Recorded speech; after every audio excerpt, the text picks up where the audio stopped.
Once you begin working with objects in color inside of Illustrator, you may find the need to create your own swatches.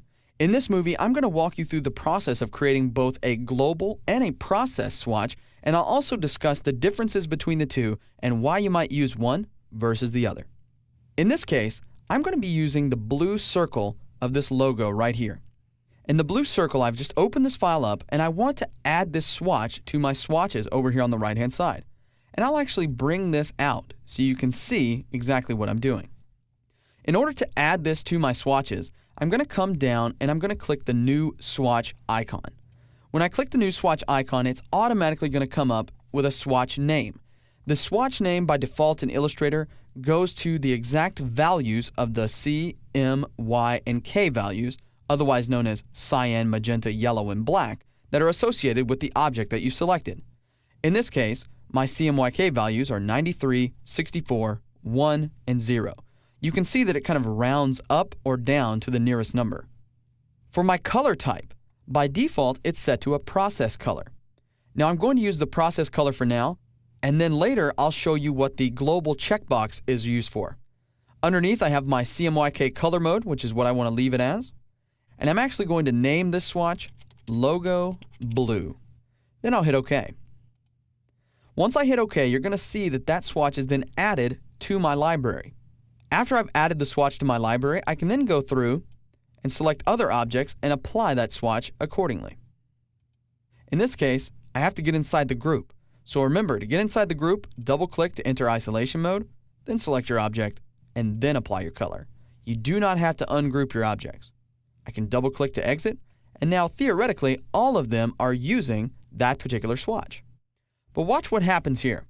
If I were to go into this logo blue, let's say the client came back to me, for instance, and said, well, it's not exactly blue enough. Okay, let's go in and change the blue.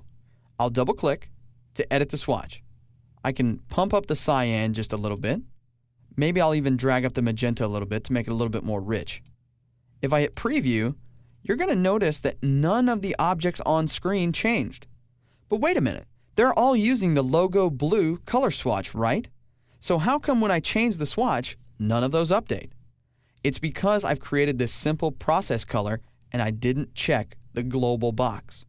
The global box ensures that anything in your document that's currently using the color you're editing is always going to update once you create the swatch. You can think of a global swatch as sort of like a quote-unquote smart swatch. It remembers that it's attached to these objects. So therefore, anytime you update it, it automatically updates the objects as well. So here, I'm going to click Cancel and come back out into the document.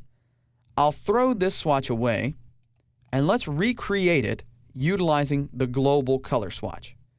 I've already got it right here, so all I have to do is drag this over into the swatches panel and drop it, and it automatically creates it. If I double-click it, it opens up and allows me to make changes. I'll go ahead and check the global box. I'll call it Logo Blue, and then I'll hit OK. Notice when I do that, you'll get this little white triangle in the bottom right-hand corner of the swatch, indicating that it is a global swatch. Now I can select the pieces of artwork and apply that global swatch. Again, this grouped object on the end, I double-click, then select it, then apply the blue. Double-click to exit. Now, let's say, for instance, the client came back to me and again said, it's not blue enough. Okay, let's go into the global swatch and let's make a change. I'll pump up the cyan, rich it up a little bit with magenta, and maybe I'll even darken it a little bit with some black. If I hit preview, do you see all of those change on the artboard? That's because they're utilizing that global swatch. If I make a big change, like really darkening it up, you'll see they all change like that. Or if the client comes back and says, you know what, I don't really want blue at all. Okay, we'll remove the cyan and we can make it red. And you notice all of those update accordingly. Whatever you do in here, if you're doing it to a global swatch, anything on the artboard that has that global swatch applied to it will automatically update as well. So let's go ahead and click Cancel for now because I want to keep it with the blue. But just know that anytime you need to go in and edit that swatch, it's automatically going to update anything in the document using it.